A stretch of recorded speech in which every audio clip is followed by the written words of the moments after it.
தவறை உணரும் தாழ்மை. ஆயக்காரன் தூரத்திலே நின்று தன் கண்களையும் வானத்துக்கு ஏறெடுக்க துணியாமல் தன் மார்பிலே அடித்து கொண்டு, தேவனே, பாவியாகிய என்மேல் கிருபையாயிரும் என்றான்.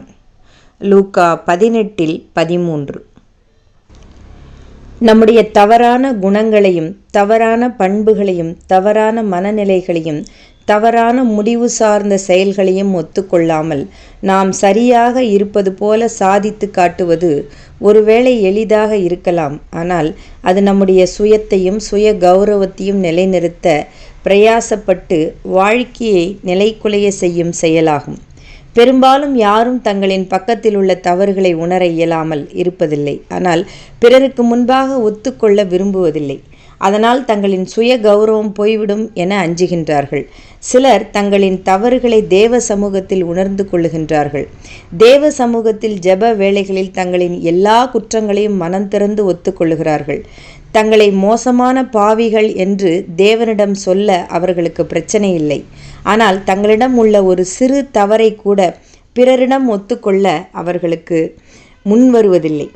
ஒரு கத்தோலிக்க பாதிரியாரிடம் ஒரு பெண்மணி பாவங்களை அறிக்கையிட்டு பாவ விமோச்சனம் தேட வந்தாள். தன்னுடைய தவறான குணம், தவறான செயல், தவறான பேச்சுக்கள் யாவற்றையும் சற்றும் மறைக்காமல் அறிக்கையிட்டாள். பாதிரியார் அவளிடம், நீ அறிக்கையிட்ட ஒரு தவறையாவது உன் கணவனுக்கு முன் ஒத்துக்கொள்ள தயாரா என்று கேட்டாராம். அதற்கு அவள், ஐயோ ஃபாதர், அது என்னால் முடியவே முடியாது என்றாளாம்.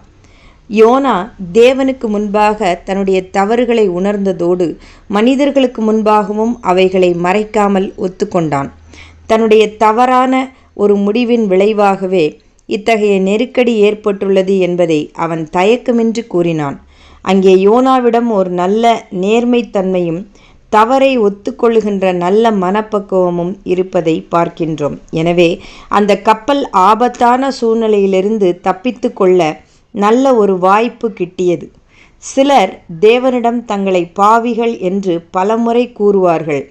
ஆனால் மனிதர்களிடமோ ஒரு முறை கூட அவ்விதம் கூற மாட்டார்கள். சிந்தனைக்கு, நம்மை நாமே தாழ்த்தி கொள்ள தயாராய் இருந்தால் பிறரால் நாம் தாழ்த்தப்படும் இழிநிலை வராமல் போகும். ஆமேன்.